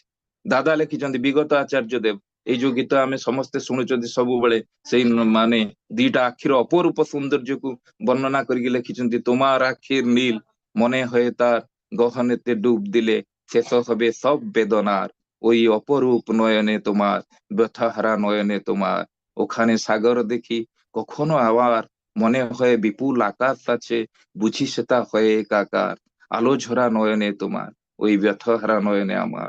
তো এই যে মিলনের গান আর বিরহের বিপুল পাথার, দয়াল তোমার চোখে শেষ হয় সব বেদনার, ব্যথাহারা নয়নে তোমার, ওই অপরূপ নয়নে তোমার। ଈଶ୍ୱର ଆକାଶର କୌଣସି ଗୋଟେ ନିର୍ଦ୍ଦିଷ୍ଟ ସ୍ଥାନରେ ନଥାନ୍ତି, ସେ ସର୍ବବ୍ୟାପୀ, ସବୁ କିଛିର ଉତ୍ସ, ଅନନ୍ତ ଉତ୍ସ। ସେଇ ଅନନ୍ତ ହେଇକି ବି ସେ କିନ୍ତୁ ଏକ, ଖଣ୍ଡିତ ହେଇକି ବି ସେ କିନ୍ତୁ ଅଖଣ୍ଡ, ପରମ ପିତା ହେଇକି ବି ସେ ଅପରିମେୟ, ନିରାକାର ଅବ୍ୟକ୍ତ ବ୍ରହ୍ମ ଭଗବାନ ଈଶ୍ୱରଙ୍କୁ କୌଣସି ମତେ ତାଙ୍କ ସ୍ୱରୂପକୁ ବୁଝିବା ଅତ୍ୟନ୍ତ କଷ୍ଟକର। ତେଣୁ ଦୟାକରି ସମୟ ଅନୁସାରେ ମଣିଷକୁ ବେଳେ ବେଳେ ସେ ଏଇ ପୃଥିବୀକୁ ଆସିକି ସେ ଟିକେ ଧରା ଦେଇଛନ୍ତି। ଆଉ ଯେତେବେଳେ ମଣିଷ ରୂପ ନେଇକି ଆସିଛନ୍ତି, ସେଇ ହଉଛି ତାଙ୍କର ସର୍ବଶ୍ରେଷ୍ଠ ବିବର୍ତ୍ତିତ ରୂପ। ତାଙ୍କର ମାନବ ଲୀଳା ହିଁ ସର୍ବଶ୍ରେଷ୍ଠ। ଯୋଉ କଥା କୁହାଯାଇଛି, କୃଷ୍ଣଙ୍କର ଯେତେ ଲୀଳା ସର୍ବୋତ୍ତମ ନର ଲୀଳା, ନର ବପୁ ତାହାଙ୍କ ପ୍ରକାଶ। ତେଣୁ ଠାକୁର ବି ଭାବବାଣୀରେ କହିଛନ୍ତି, ମୁଁ ପରମ କାରଣ ଅନନ୍ତ କୋଟି ଦେବତା। ତାଙ୍କ ପରିଚୟ ସେ ସେଇଠି ହିଁ ଦେଇଛନ୍ତି। ଯେତେ ଯାହା ସବୁ ମୁଁ ଦୟାଲ ଦେଶ, ବ୍ରହ୍ମ ଦେଶ, ପିଣ୍ଡ ଦେଶ, ମୋର ଆରତି କରେ ଚନ୍ଦ୍ର ସୂର୍ଯ୍ୟ ତାରକା କୋଟି କୋଟି ଗଗନ, ସବୁ ମୋରି ଲୀଳା ମୋରି ପକନ, ମୋର ଲୁଚି ରହିଥାଏ ପ୍ରତି ପ୍ରାଣେ ଅନ୍ତରେ ଅନ୍ତରେ ଲୁଚି ରହିଥାଏ। ମୁଁ ହିଁ ପଥ, ମୁଁ ହିଁ ବେଦ, ମୁଁ ହିଁ କୋରାନ, ମୁଁ ହିଁ ବାଇବେଲ, ମୁଁ ସବୁ। ତେବେ ଏଇ ଯୋଉ ପୁରୁଷୋତ୍ତମ କଥା, ଏ ପ୍ରଥମେ ଏଇ ଶବ୍ଦ କୋଉଠୁ ଆରମ୍ଭ ହେଇଥିଲା ୟୁଜ କରିବା? ଆମର ଯୋଉ ମହର୍ଷି ବାଲ୍ମୀକି ତାଙ୍କର ସର୍ବପ୍ରଥମ ପୁରୁଷୋତ୍ତମ ଯୋଉ ଶବ୍ଦଟା ୟୁଜ କରିଥିଲେ ରାମାୟଣରେ, ଯାହା ତାଙ୍କର ଯୋଉ କାବ୍ୟ ପୁରୁଷ ଯିଏ ଥିଲେ ଶ୍ରୀରାମଚନ୍ଦ୍ରଙ୍କ ଉଦ୍ଦେଶ୍ୟରେ ଏଇଟା ସେ ୟୁଜ କରିଥିଲେ। ପରେ ଭଗବତ ଗୀତାରେ ଶ୍ରୀକୃଷ୍ଣଙ୍କୁ ପୁରୁଷୋତ୍ତମର ଆଖ୍ୟାରେ ଭୂଷିତ କରିବା ପାଇଁ ବେଦବ୍ୟାସ ମଧ୍ୟ ଭାଗବତରେ କୃଷ୍ଣ ସ୍ୱୟଂ ଭଗବାନ ବୋଲିକି ପୃଷ୍ଟ କରିଛନ୍ତି। ଆମ ଓଡିଶାର କବି ଜୟଦେବ ମଧ୍ୟ ତାଙ୍କ ଜୀବିତ କାଳ ଭିତରେ ଭଗବାନଙ୍କର 10 କୋଟି ଅବତାରର ନାଁ ଦେଇଛନ୍ତି। ପ୍ରଳୟ ପ୍ରୟୋଧି ଜଳେ, ଜୟ ଜଗତ ସହରେ। ଏଇ ଭଗବତଙ୍କର ଯୋଉ ନାରାୟଣଙ୍କର ଯୋଉ ଭାଗବତରେ ଆମର ଅନେକ ଅବତାରର କଥା ଉଲ୍ଲେଖ ଅଛି। ବିଭିନ୍ନ ପୁରାଣ ଶାସ୍ତ୍ର ଆମେ ଦେଖିଲେ ଅବତାରଙ୍କର ସବୁ ନାମ ଦେଖିବାକୁ ମିଳେ। ମହାଭାରତର ଶ୍ରୀକୃଷ୍ଣ ପୁରୁଷୋତ୍ତମ, ଠାକୁରଙ୍କ ପୁରୁଷୋତ୍ତମ ଅବତାର ଧାରାରେ ସେ ନିଜ ନାଁ କିନ୍ତୁ ନେଇନାହାନ୍ତି, ତାକୁ ଇହ ରଖିକି ସର୍ବମୋଟ 7 ଜଣଙ୍କ ନାଁ ପୁରୁଷୋତ୍ତମ ହିସାବରେ ନେଇଛନ୍ତି। ମୁନି ଋଷି ଦ୍ରଷ୍ଟା ପୁରୁଷ ମାନଙ୍କ ଦ୍ଵାରା ପ୍ରଦତ୍ତ ଏଇ ଯୋଉ ପୁରୁଷୋତ୍ତମଙ୍କର ଯୋଉ ଲକ୍ଷଣ, ତାଙ୍କ ଜନ୍ମ ଜାତକ, ତାଙ୍କର ଐଶ୍ୱର୍ଯ୍ୟ, ତାଙ୍କ ସ୍ୱରୂପ, ଏଟାର ଅପୂର୍ବ ସମନ୍ୱୟ ଆମକୁ ଦେଖିବାକୁ ମିଳେ ଠାକୁରଙ୍କ ସହିତ। ତାଙ୍କର ଅପୂର୍ବ ମେଳ ଅଛି। ତର୍ଜମାରେ ଯେ କେହି ବି ଅନାୟାସରେ ସ୍ୱୀକାର କରିବ ଯେ ଠାକୁର ହଉଛନ୍ତି ଅଷ୍ଟମ ଆଉ ଶେଷ ଅବତାର। ଠାକୁରଙ୍କର ଦୃଷ୍ଟିରେ ଯୋଉମାନେ ରକ୍ତ ମାଂସ ବହନ କରିକି ମଣିଷ ଶରୀରରେ ଏଇ ଧରା ପୃଷ୍ଠରେ ଯୋଉ ପୁରୁଷୋତ୍ତମ ମାନେ ଜନ୍ମ ହେଇଛନ୍ତି, ଯାହାକୁ ଠାକୁର ବାର ବାର ୟୁଜ କରିକି କହିଛନ୍ତି, ତାଙ୍କ ଭିତରେ ସେଇ 8 ଜଣଙ୍କର ନାଁ ସେ ଦେଇ ନେଇଛନ୍ତି। ଶ୍ରୀରାମଚନ୍ଦ୍ର, ଶ୍ରୀକୃଷ୍ଣ, ବୁଦ୍ଧ, ଯୀଶୁ, ରସୁଲ ମହମ୍ମଦ, ଶ୍ରୀ ଚୈତନ୍ୟ, ରାମକୃଷ୍ଣ। ଆଉ ଏଯାବତ କୌଣସି ଋଷି ମହାପୁରୁଷ ଦାର୍ଶନିକ ଯୀଶୁ ମହମ୍ମଦଙ୍କୁ ପୁରୁଷୋତ୍ତମ ଭାବରେ ଗ୍ରହଣ କରିନଥିଲେ। ଆମେ ବି ଯଦି ଠାକୁରଙ୍କୁ ଧରି ନଥାନ୍ତେ, ଆମେ ବି ତାଙ୍କୁ କେବେ ଏତେ ସହଜରେ ମହମ୍ମଦକୁ କମ ସେ କମ ଯୀଶୁଙ୍କୁ ହୁଏତ ଆମେ ଧରି ପାରିଥାନ୍ତେ, କିନ୍ତୁ ମହମ୍ମଦକୁ ତାଙ୍କର ଯୋଉ ସମ୍ପ୍ରଦାୟ, ତାଙ୍କର ଯୋଉ ରୀତିନୀତି, ତାଙ୍କର ଯୋଉ ପ୍ରକାର ଚାଲ ଢାଲ, ଏକୁ ନେଇକି ଆମେ ବି କେବେ ମହମ୍ମଦଙ୍କ ପ୍ରତି ଶ୍ରଦ୍ଧା ସମ୍ପନ୍ନ ହେଇନଥାନ୍ତେ। ଆମେ ଠାକୁରଙ୍କୁ ଧରିଛନ୍ତି ବୋଲିକି ମାନେ ଯୀଶୁ ମହମ୍ମଦଙ୍କୁ ଆମେ ପୁରୁଷୋତ୍ତମ ହିସାବରେ ଗ୍ରହଣ କରିନେଲେ। ଆଉ ତାର ପ୍ରକୃତ ବ୍ୟାଖ୍ୟା ମଧ୍ୟ ଠାକୁର କରିଛନ୍ତି। ବାଇବେଲ ମତରେ ଯୀଶୁ ଈଶ୍ୱରଙ୍କ ପୁତ୍ର, ଆଉ କୋରାନ ମତରେ ମହମ୍ମଦ ଆଲ୍ଲାହଙ୍କର ଦୂତ। କିନ୍ତୁ କିଛି ଜ୍ଞାନୀ ଗୁଣୀ ପଣ୍ଡିତ ଏମାନଙ୍କ ଉଦ୍ଦେଶ୍ୟରେ ପୁରୁଷୋତ୍ତମ ଶବ୍ଦ ୟୁଜ କରିଛନ୍ତି, କିନ୍ତୁ ବାଇବଲ ମଧ୍ୟ ତାକୁ ୟୁଜ କରିନାହିଁ। ସେ ଯୀଶୁଙ୍କୁ କହିଛି ଈଶ୍ୱର ପୁତ୍ର, ଆଉ କୋରାନ କହିଛି ମହମ୍ମଦ ଆଲ୍ଲାହଙ୍କ, ମାନେ ଯୋଉ ମହମ୍ମଦ ହେଲେ ଆଲ୍ଲାହଙ୍କର ଦୂତ। ତେଣୁ ଠାକୁର ତାଙ୍କର ଯୋଉ ମେସେଜ ବୋଲିକି ଗୋଟେ ବାଣୀ ଅଛି ଇଂରାଜୀରେ, ତା ଦେହରେ ସେ ସବୁ ଗୁଡାକ ୟୁଜ କରିଛନ୍ତି। ସେଇ ତାର ସମରୀଟା ମୁଁ ଖାଲି କହୁଛି, ପୁରା ବିରା ବହୁତ ବଡ ବାଣୀ, ତାର କରିହବନି। ତ ଅନୁସରଣ କର ପରମ ପୁରୁଷ ଶ୍ରୀକୃଷ୍ଣକୁ, ସେ ସୌହାର୍ଦ୍ଦ୍ୟପୂର୍ଣ୍ଣ ଦୀପ୍ତି ନେଇ ଅନୁରଞ୍ଜିତ ହେଇ ଉଠ ରାମଚନ୍ଦ୍ରଙ୍କ ଠାରେ, ସେବା କର ବୁଦ୍ଧ ଦେବଙ୍କୁ। ପୁଣି ଯୋଉ କହିଛନ୍ତି ପ୍ରଭୁ ଯୀଶୁଙ୍କ ପରି ସମସ୍ତଙ୍କ ପ୍ରତି ସେବାନୁରକ୍ତିରେ ଅସତ୍ ସହିତ ଯୁକ୍ତ କର। ପୁଣି ଶ୍ରଦ୍ଧା ପରାୟଣ ହୁଅ ଅତୁଟ ଭାବେ ରସୁଲଙ୍କ ପ୍ରତି। ପେଷ୍ଟାର୍ଥରେ ଶ୍ରୀ ଚୈତନ୍ୟଙ୍କ ପରି ଅଭିସିଞ୍ଚିତ ହୁଅ ପ୍ରତିଟି ପ୍ରୀତିପୂର୍ଣ୍ଣ ଭଙ୍ଗିମାରେ। ସାର୍ଥକ ଯୋଗାବିଷ୍ଟ ସାନୁକମ୍ପୀ ଦୀପନାରେ ଶ୍ରୀ ରାମକୃଷ୍ଣଙ୍କ ତଥା ଅନ୍ୟମାନଙ୍କ ପରି। ତ ଠାକୁର ଏଇ ଯୋଉ ଅବତାରଙ୍କ ବିଷୟରେ, ବିଶେଷତଃ ପୁରୁଷୋତ୍ତମଙ୍କର ସ୍ୱରୂପ ଆଉ ଲକ୍ଷଣ ବୈଶିଷ୍ଟ୍ୟରେ ଯୋଉ ମାପକାଠି ସେ ପ୍ରଦାନ କରିଛନ୍ତି, ସେଇ ସୂତ୍ର ପ୍ରୟୋଗ କରି ଜଣେ ସ୍ୱତଃ କହିବ ଯେ ଠାକୁରଙ୍କୁ ଇଏ ହଉଛନ୍ତି ଅଷ୍ଟମ ମାନବ ଅବତାର। ତଥାପି ଆଜିର ତର୍କ ପ୍ରିୟ ମଣିଷ ନିଜ ଜ୍ଞାନର ଅହଙ୍କାର ହଉ ବା ଅଜ୍ଞାନତା ବଶତଃ ହଉ, ନିଜର ଖିଆଲ ଅନୁସାରେ ସେ କାହାକୁ ପୁରୁଷୋତ୍ତମ, କାହାକୁ ପୂର୍ଣ୍ଣ ଅବତାର, କାହାକୁ ସଦଗୁରୁ, ଏମିତି ବହୁତ କିଛି ସମ୍ବୋଧନ କରୁଛି। ଯାହାକୁ ଦେଖିବେ ସେ ଗୋଟେ ଆଗରୁ ଲଗେଇ ଦଉଛନ୍ତି ପୁରୁଷୋତ୍ତମ ଅମକେଇ, ପୁରୁଷୋତ୍ତମ ସମକେଇ, ସଦଗୁରୁ ସିଏ, ସଦଗୁରୁ ଏଇ ସବୁ ଉପାଧି ଗୁଡାକ ଲଗେଇବାକୁ ପଇସା ପତ୍ର କିଛି ପଡୁନି, କିମ୍ବା ସେ ଜ୍ଞାନର କିଛି ତତ୍ତ୍ୱ ବ୍ୟାଖ୍ୟା ତାଙ୍କର ନାହିଁ, ଖାଲି ସମ୍ବୋଧନ କରୁଥିବାର ଦେଖାଯାଏ। ସେଭଳି ତଥାଗତ ଗୁରୁ ମାନେ ମଧ୍ୟ ଏ ପ୍ରକାର ସମ୍ବୋଧନା ପାଇକି ବି ସେ ସବୁ ଗର୍ବରେ ଫାଟି ପଡନ୍ତି। ଶ୍ରୀ ଠାକୁର ସେମାନଙ୍କୁ ସତର୍କ କରି ଦେଇଛନ୍ତି, ତମର ଟିକିଏ ଉନ୍ନତି ହେଲେ ଦେଖିବ କେହି ତୁମକୁ ଠାକୁର ବନେଇକି ବସିଛି, କେହି ମହାପୁରୁଷ କହୁଛି, କେହି ଅବତାର, କେହି ସଦଗୁରୁ ଇତ୍ୟାଦି କରୁଛି, ପୁଣି କିଏ ଶୈତାନ ବଦମାସ ବ୍ୟବସାୟୀ ଇତ୍ୟାଦି ବି ହଉଛି। ସାବଧାନ, ତୁମେ ଏମାନଙ୍କ କାହାରି ଆଡକୁ ନଜର ଦିଅ ନା। ଏମାନେ ତୁମ ମାନଙ୍କ ପକ୍ଷରେ ଏମାନେ ସମସ୍ତେ ହଉଛନ୍ତି ଭୂତ, ନଜର ଦେଲେ ହିଁ କାନ୍ଧରେ ଚଢି ବସିବେ, ଯାହା ଛଡାଇବା ମଧ୍ୟ ମୁସ୍କିଲ। ତୁମେ ତୁମ ଭଳିଆ କାର୍ଯ୍ୟ କରି ଯାଅ, ଯାହା ଇଚ୍ଛା ତାର। ଠାକୁର କୌଣସି ଅବତାର କିମ୍ବା ଭଗବାନ ହେବାର ସାଧ ହେଲେ ହିଁ ଠାକୁର କହୁଛନ୍ତି ତମେ ଭଣ୍ଡ ହେଇ ପଡିବ, ଆଉ ସେଥିରେ ମୁହଁରେ ହଜାରେ କହିଲେ ମଧ୍ୟ କାର୍ଯ୍ୟରେ କିଛି କରିପାରିବନି। ଯଦି ସେପରି ଇଚ୍ଛା ଥାଏ ତେବେ ଏଇ କ୍ଷଣି ତ୍ୟାଗ କର, ନତୁବା ଅମଙ୍ଗଳ ନିଶ୍ଚୟ। ତେଣୁ କୁହାଯାଏ ସର୍ବସତ୍ତାର ଆପୁରଣୀ ପୁରୁଷୋତ୍ତମ ତାଙ୍କୁ ହିଁ ବୋଲେ, ବ୍ୟର୍ଥ ହେଲେ ତୁମର ଜୀବନ ସାର୍ଥକତାଏ ଧରନ୍ତି ତୋଳି। ସବୁ ଦେବତାଙ୍କ ସମାହାରରେ ପୁରୁଷୋତ୍ତମଙ୍କ ସୃଷ୍ଟି, ସହଜ ଦେବତା ନର ରୂପରେ କରନ୍ତି ଧୃତି ବୃଷ୍ଟି।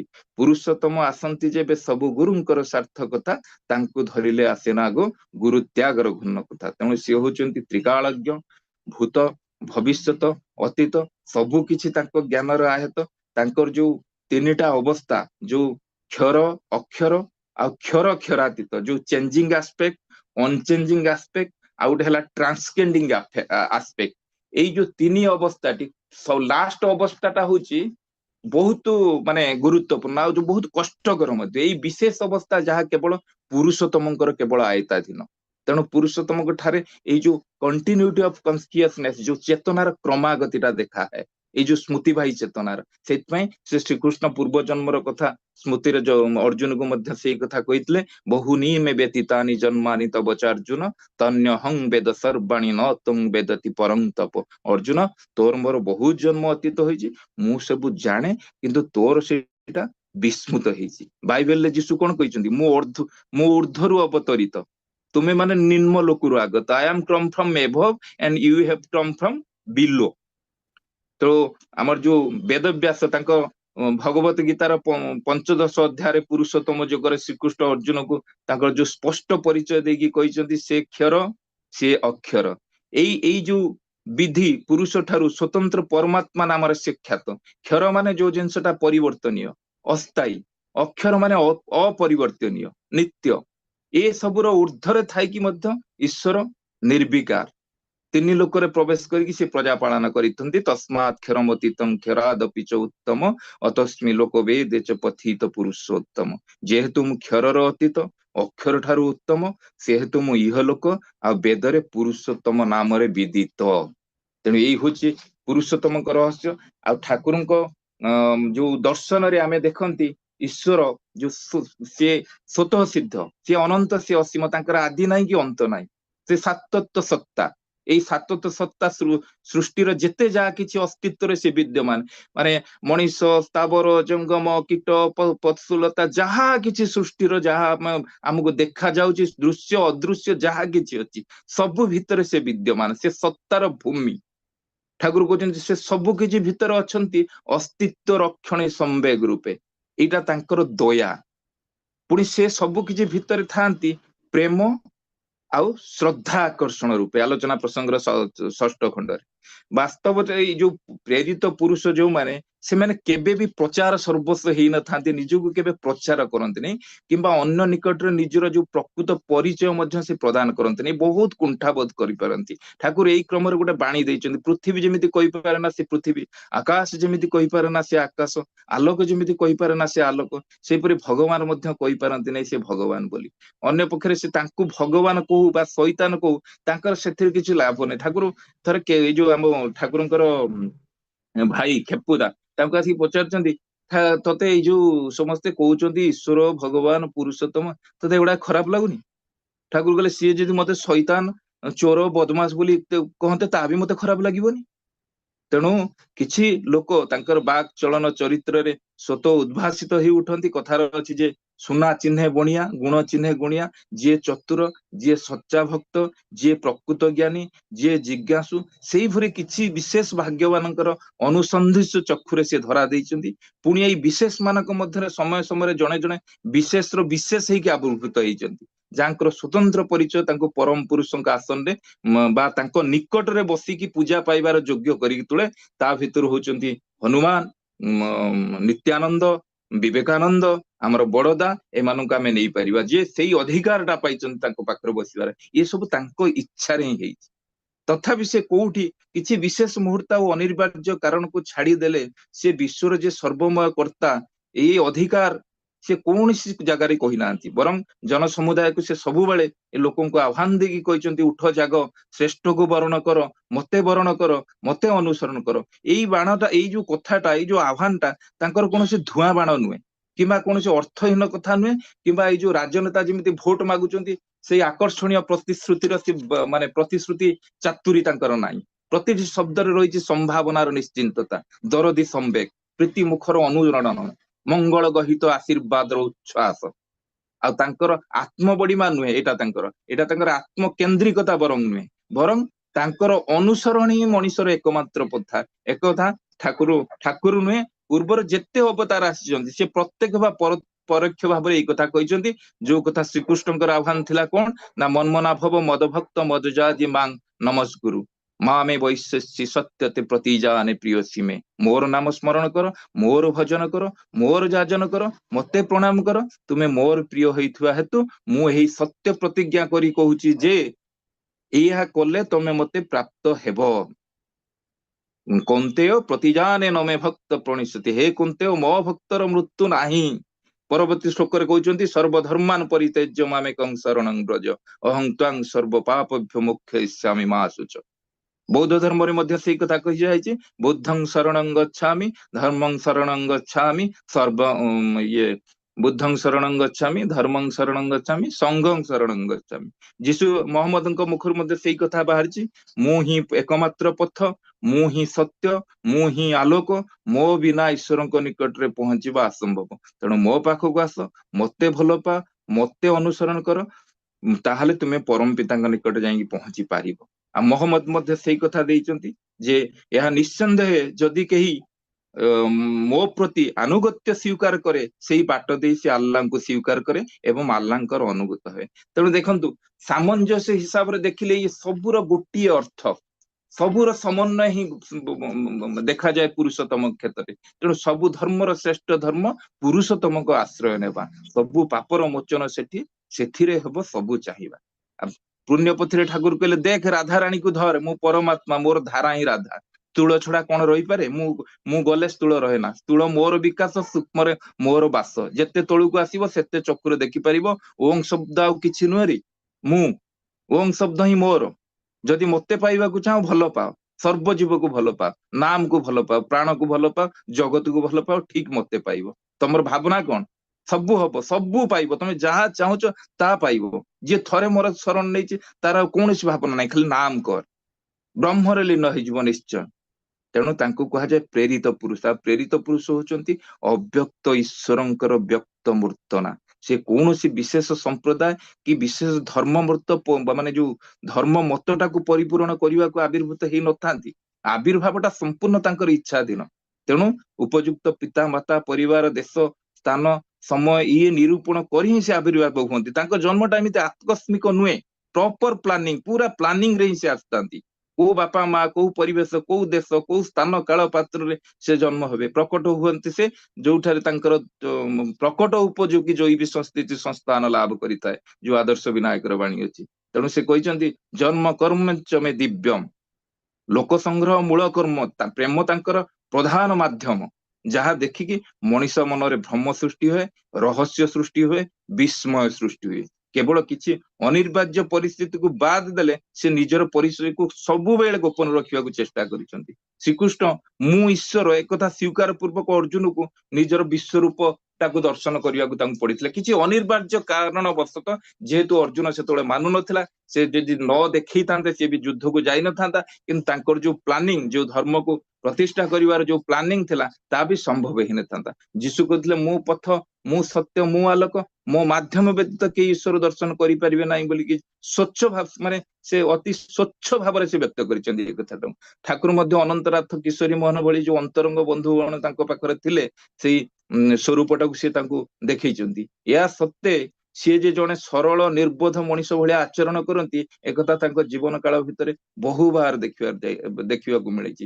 ଆଉ ସବୁବେଳେ ସେ ଅନେକ ଲୋକ ଯେତେବେଳେ ସେ ଯୋଉ ପରମ ପିତା ୱାର୍ଡ ଟି ୟୁଜ କରନ୍ତି, ଯେ ପରମ ପିତା, ତାଙ୍କୁ ଅନେକ ଲୋକ ଭାବନ୍ତି ସେ ପୁରୁଷୋତ୍ତମ ହେଇ ନ ପାରନ୍ତି। ଯେମିତି ଯୀଶୁଙ୍କ ମୁହଁରେ ସବୁବେଳେ ପିତା ବୋଲିକି ମାନେ ଉଚ୍ଚାରଣ ହଉଥିଲା, ମହମ୍ମଦଙ୍କ ମୁହଁରେ ଯେମିତି ଆଲ୍ଲାହ ବୋଲିକି ଉଚ୍ଚାରଣ ହଉଥିଲା, ଚୈତନ୍ୟଙ୍କ ମୁହଁରେ ଯେମିତି ହରି ବୋଲିକି ଉଚ୍ଚାରଣ ହଉଥିଲା, ରାମକୃଷ୍ଣଙ୍କ ମୁହଁରେ ଯେମିତି କାଳି ବୋଲିକି, ମା କାଳି ବୋଲିକି ଉଚ୍ଚାରଣ ହଉଥିଲା। ଏଇଭଳିଆ ମନ୍ତବ୍ୟ ଶ୍ରୀ ଶ୍ରୀ ଠାକୁରଙ୍କ ଦର୍ଶନରେ ଆଦୌ ଗ୍ରହଣ ଯୋଗ୍ୟ ହୋଇନାହିଁ। କାରଣ ସେ ନିଜେ ସମସ୍ତ ଅବତାରଙ୍କୁ ପୁରୁଷୋତ୍ତମ ବୋଲି ସେ ଦୃଢତାର ସହ ସ୍ୱୀକାର କରିଛନ୍ତି। ସମୟର ଆବଶ୍ୟକତା ଦୃଷ୍ଟିରୁ ଯାହା ଯେପରି ସେ ବିଚାର କରନ୍ତି, ସେଇଭଳିଆ ତାଙ୍କର ଆଚରଣଟା ଥାଏ। ଠାକୁର କେବେ ବି ପରମ ପିତା ଶବ୍ଦର ବ୍ୟବହାର କରିଥିବାର ଏଇ ଯୋଉ ଯୋଉ ସମୟରେ ସେ କରିଛନ୍ତି, ସେଇଟାକୁ ନେଇକି ଅନେକ ତର୍କ କରନ୍ତି ଯେ ଯେହେତୁ ସେ ନିଜେ ୟୁଜ କରୁଛନ୍ତି ପରମ ପିତା, ତା ଅର୍ଥ ସେ ପୁରୁଷୋତ୍ତମ ନୁହନ୍ତି। କାରଣ ତାଙ୍କର ସେପରି କୌଣସି ପ୍ୟାସନ ବା ଆସକ୍ତି ନଥିଲା। ଏଇଟା ତାଙ୍କ ଜୀବନ ଚର୍ଯ୍ୟାରେ ଆମକୁ ପ୍ରମାଣ ମିଳିଛି। ଯାହା ହଉ, ଲୋକ ଶିକ୍ଷା ଲୋକାଚାର ନିମନ୍ତେ ପ୍ରତ୍ୟେକ ଅବତାରରେ ତାଙ୍କୁ କିଛି କଷ୍ଟ ସହିବାକୁ ପଡିଛି।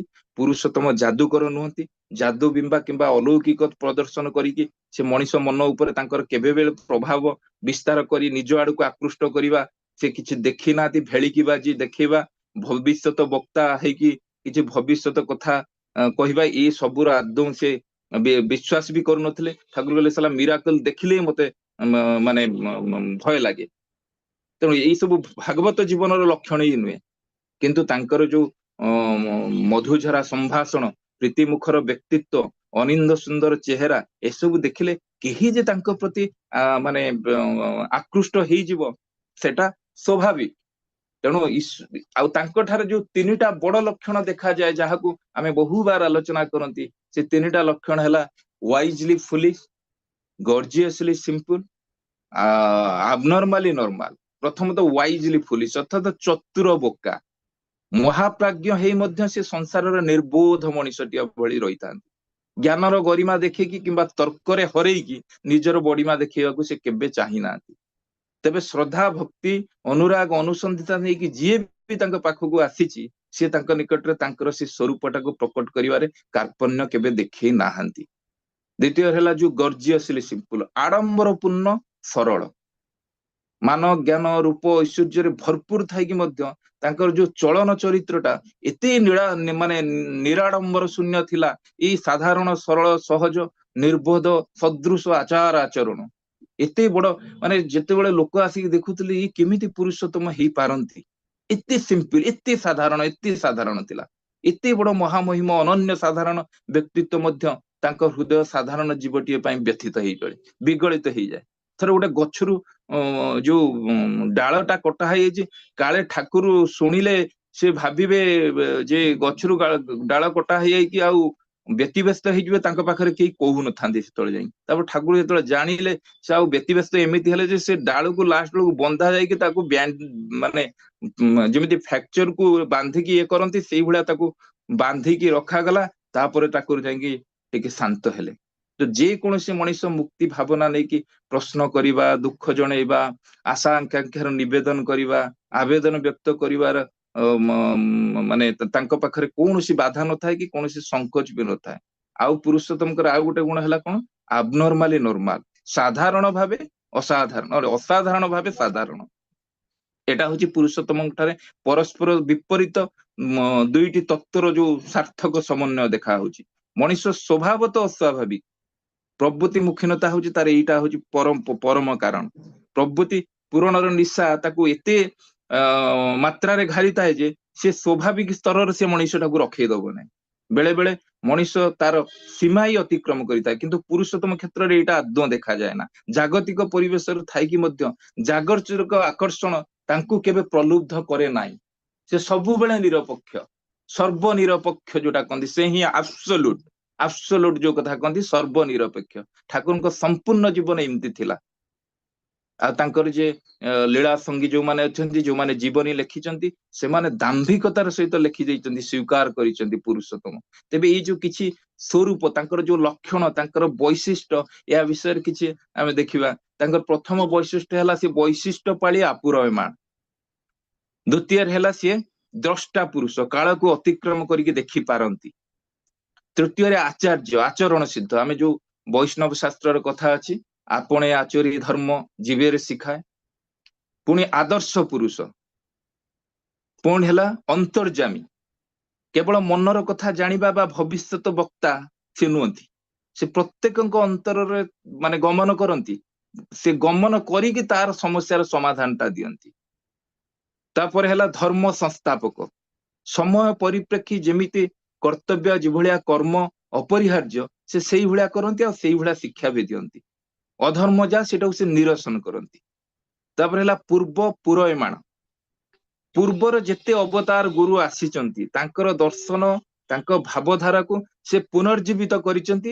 ଆଉ ଯୁଗୋପଯୋଗୀ ଧର୍ମ ସମୟାନୁସାରୀ ସେ ଧର୍ମର ଗୋଟେ ମାନେ ନବୀକରଣ କରିଛନ୍ତି। ସେଇ କଥା କହିଥିଲେ ଯୀଶୁ, ଯୋଉ କଥା I have come to fulfil not to destroy.